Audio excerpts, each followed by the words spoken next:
આ તારા બાપુ? તો સમજાય છે? તો દોલ દપાટ શાની કરતો હતો મારી સાથે? હું કોણ? આ મીનાક્ષીનો ફાધર. અને મીનાક્ષી એટલે કોણ? બહુ મોટી ગાયિકા છે. બહુ પહોંચ છે આપણી. આમ ચપટી વગાડતામાં જેલ ભેગો કરી દઈશ. હું જીતે તો મારે તને 5 લાખ રૂપિયા આપવાના, અને હું જીતું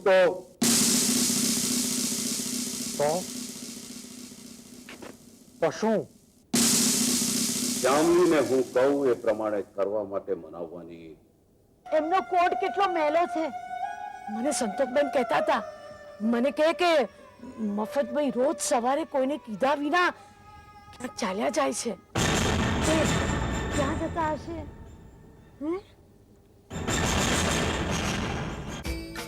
તેડવા આવ્યો છું બેના. ભાઈ, આ ભાઈ જેવો તારો ભાઈ છે? કોઈ દાડ વાતે નહીં કરેલી તે તો. હેલો જેસંગ, મોટો ભાઈ છું આનો. 4 વર્ષથી ગામડે નહોતો હું, તો જેલમાં હતો હું. કોઈ વાંધો?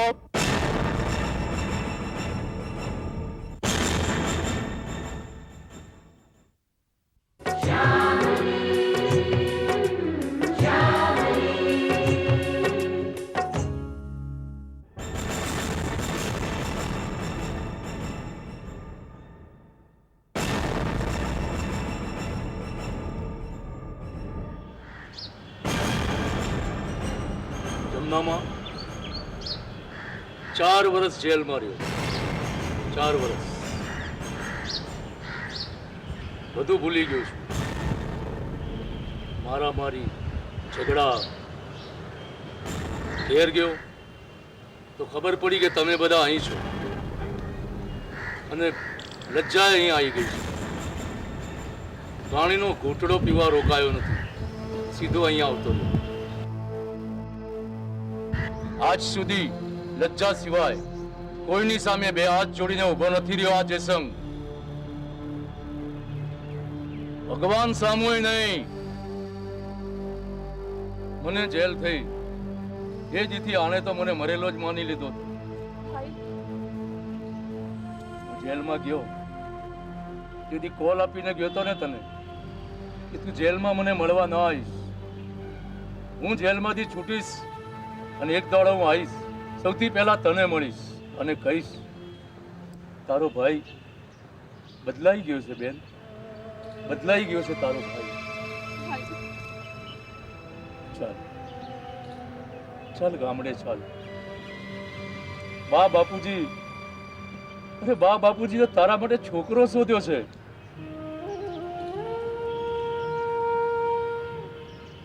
તારે ના નથી પાડવાની, આવવાનું છે તારે મારી હારે. અને તેડવા માટે તો હું આવ્યો છું.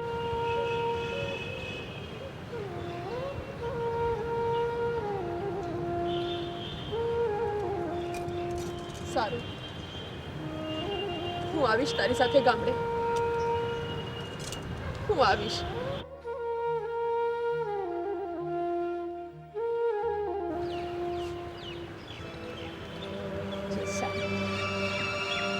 બેટા, જે થયું એ આપણે બધું ભૂલી જઈએ.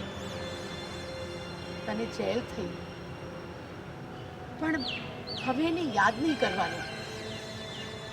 કામ ધંધો કરવાનો, એક સરસ જીવન જીવવાનું, સરસ જિંદગી જીવવાની. અને બેટા, બધું સારું થઈ જશે. ચિંતા ના કર, બધું સારું થઈ જશે. એમ સારું થઈ જશે.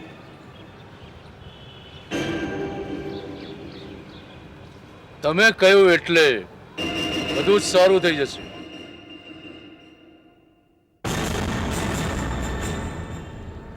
હાથ જોયો છે તમે? અડધી દુનિયા આની જ ભાષા સમજે છે, આની જ. જેસંગ, પણ આપણે આ બધું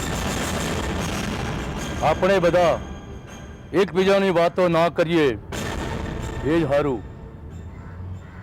આપણે બધાય પોતપોતાના નોખા નોખા ઘા અને કસરકા લઈને જ જીવીએ છીએ ને.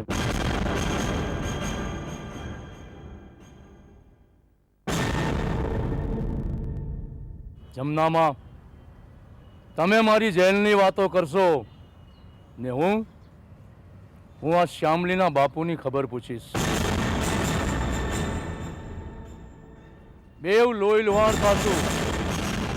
ખાને ઘસરકાને છોલવાના નહીં, વારે ઘડીએ એની વાતો કરીને. કોઈ વાંધો?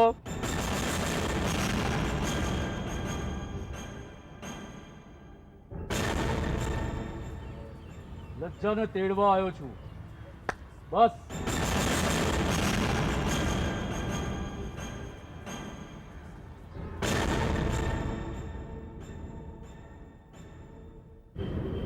આ કયો ગુંડો હતો ને, એ જેલમાંથી આવ્યો હતો ને. ગીગા, એ મારો ભાઈ છે. એ જેલમાં ગયો તો એ મારા માટે. એ ખરાબ માણસ છે, પણ સારો ભાઈ છે.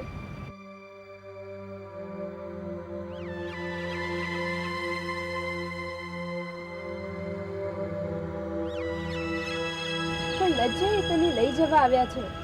જ્યાં તારા મા બાપુએ તારા વિવાહ નક્કી કર્યા છે ત્યાં તારે વિવાહ કરવા પડશે. જેસંગબાની સામે તું કાંઈ નહીં બોલી શકે. જો તને છોકરું નહીં પણ ગમતો હોય તો.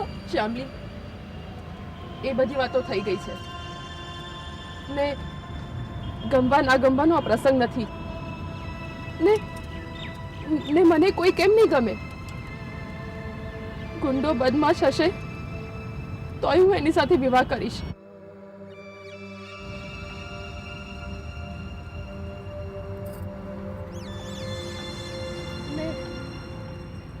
ને ગુંડો બદમાશ તો મારો ભાઈ પણ ક્યાં નથી.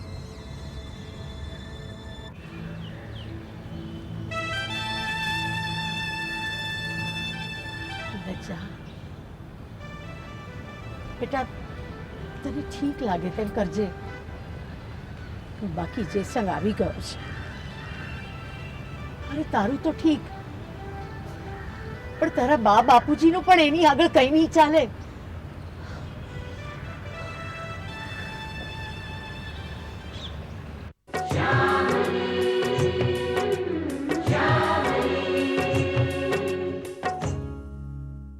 વેચતા માણસો તો જીવનમાં હજારો મળી રહે છે શ્યામલી.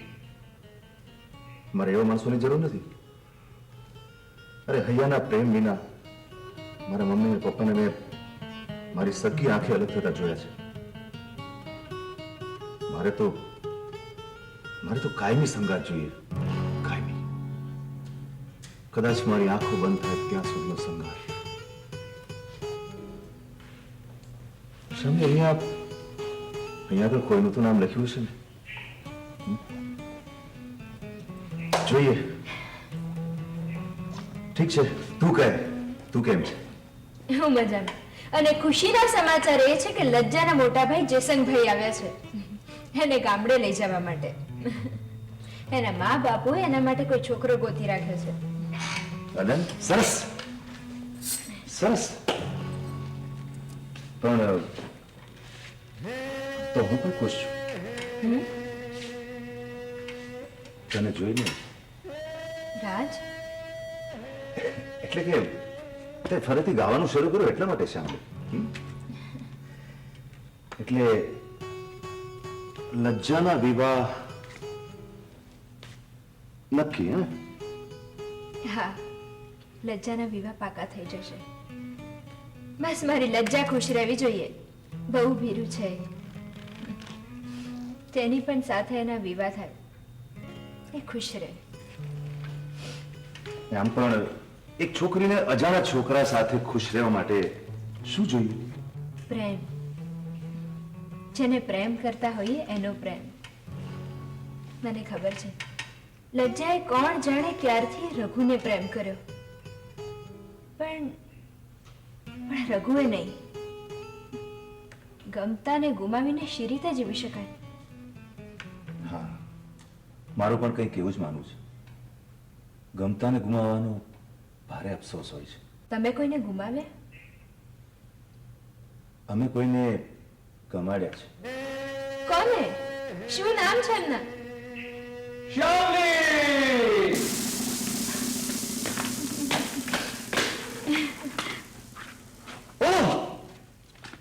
તમે? હાય રઘુ. હાય શામલી, સાંભળ્યું કે જેસંગ આવ્યો છે? હા રઘુ. Excuse me Raghu.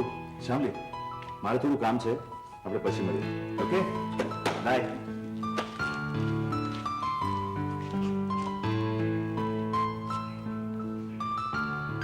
શામલી, રાજ તને મળવા આવ્યો હતો. હા રઘુ. કેમ? અમે પણ સમજતા જ અહીં મળી ગયા. એને કોઈ ગમી ગયું છે. કોણ? એ એમનું નામ જ કહેવા જતા હતા અને ત્યાં તું શ્યામલીના નામની બૂમ પાડતો આવ્યો. એક કામ કરીએ, એક રમત રમીએ.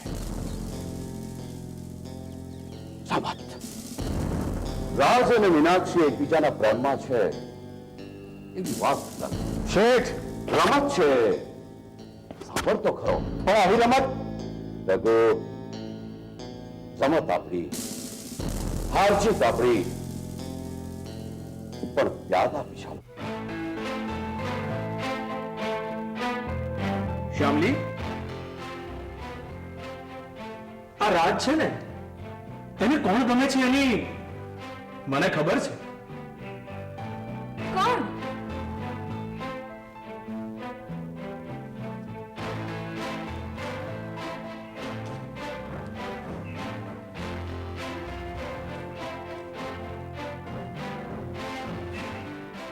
મીનાક્ષી.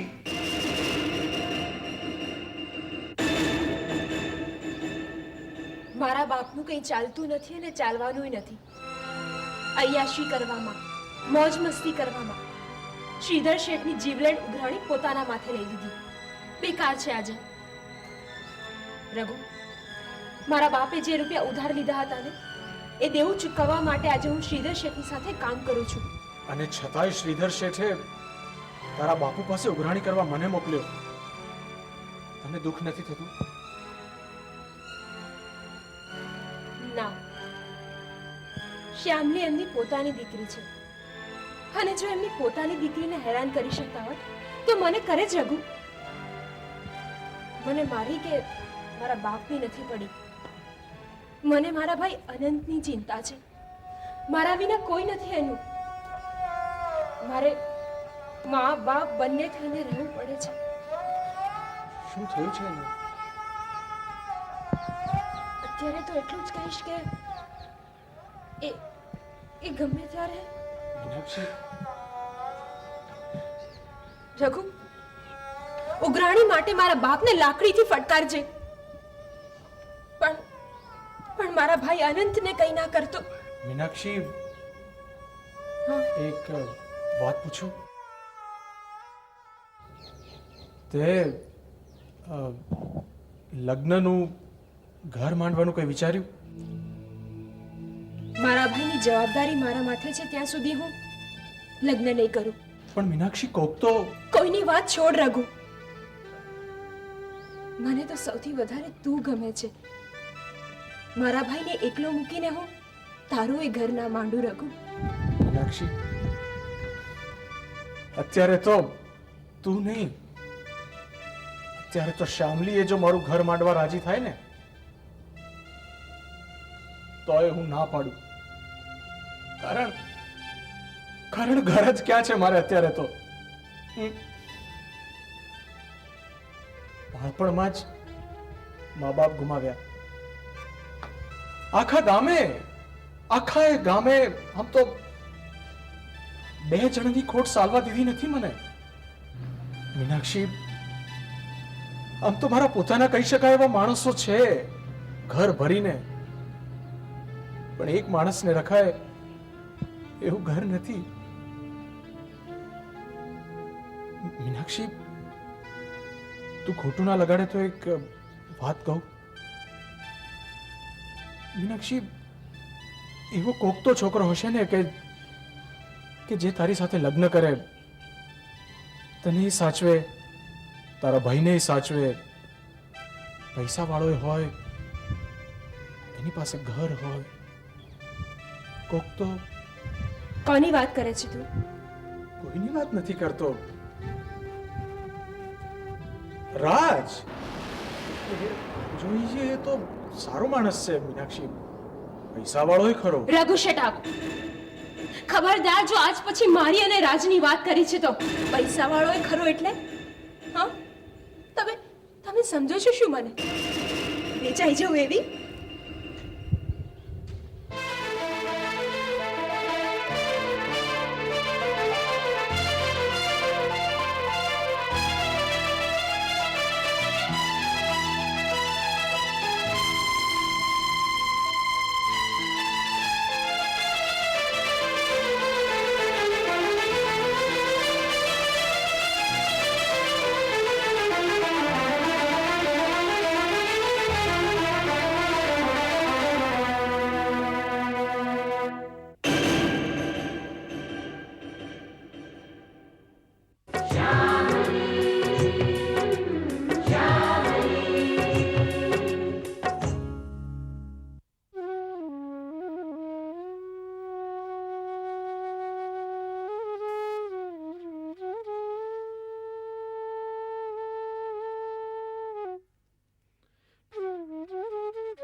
હું કાલે જઈશ.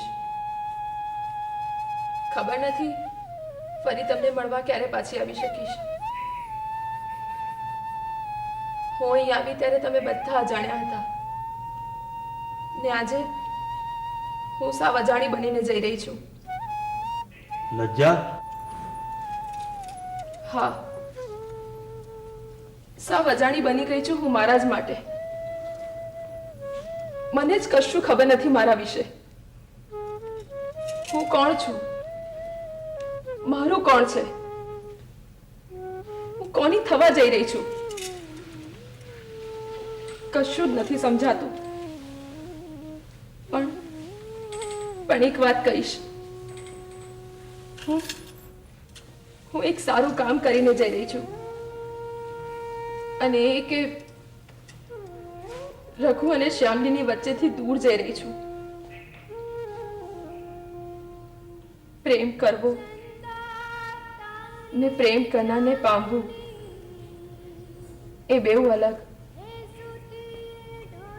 માથે વેડું ઉચકવા ને ભીંજાવા જેટલું જ અલગ.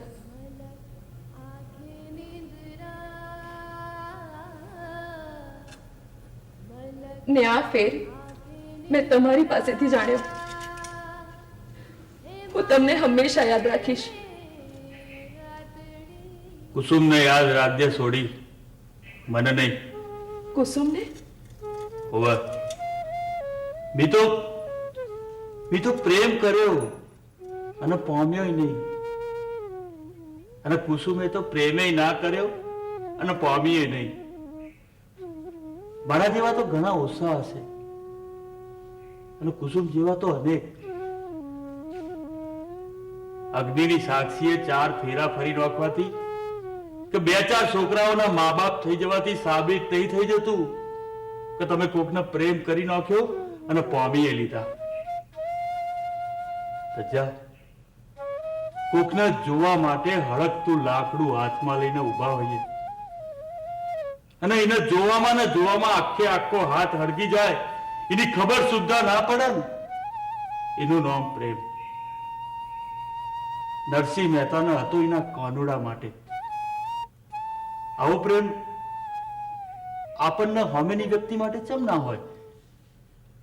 આ પ્રેમ તો પામવું એટલે? આટલો પ્રેમ કર્યો હોય ને પછી જીવનમાં પામવાની કે ગુમાવવાની લાલચ નહીં રહેતી. હું તો ખાલી તને એટલું જ કહે કે કુસુમને યાદ રાખજે, પણ એના જેમ જીવતી નહીં. તું કદાચ કોઈનો પ્રેમ ના કરતી હોય, પણ એને પામજે જરૂર. બહુ સામાન્ય માણસો છીએ અમે તો, અને જીવનમાં કશું બોલાઈ ગયું હોય ને તો માફ કરજે. અને હા, તારા લગ્નમાં અમને બોલાવવાનું ભૂલતી નહીં.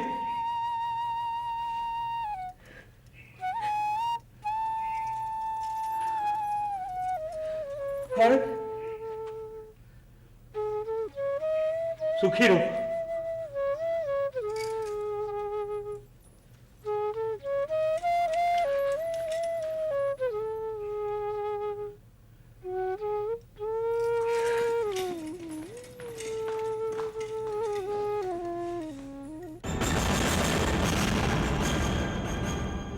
અહીં કોઈ તકલીફ? જરાય નહીં. કોઈ કનડગત? ના, માણસો કેવા છે અહીંયા? સારા છે. અહીંયા અમને કોઈએ હેરાન નથી કર્યા. રઘુ પણ એ જ છે અને ગીગો પણ. ગીગાના દાદા ગુજરી ગયા. અહીં એક મફત કાકા છે, એ આ ગીગાને દત્તક લેવા માંગે છે. એવું ના બને, ના બને એવું. ના, ગીગાને હું ગામડે જ લઈ જવાનો છું. આપણા ગામના છોકરાને આમ કોઈને આલી ન દેવાય. પણ મફત કાકા બહુ સારા માણસ છે. ભગવાન તો નથી થઈ ગયો ને. ઠીક છે, આ તો ગીગાને આપવાની વાત કરી દે. બાકી મારી લજ્જા માટે કોઈએ આવી વાત કરી હોત, કોઈનો એની સાથે કોઈ ખોટો સંબંધ હોત, અને જો લજ્જા કોઈને ગમી ગઈ હોત તો હું એને ઝાટકે દઈ દઉં, ઝાટકે.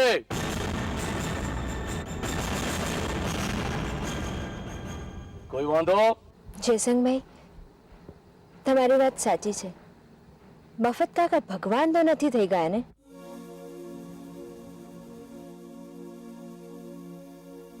પેલા મફત કાકા છે.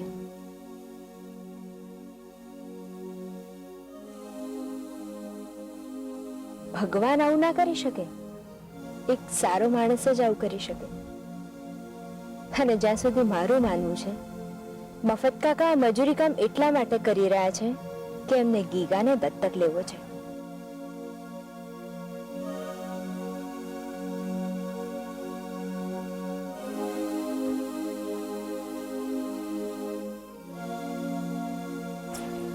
મફત કાકા,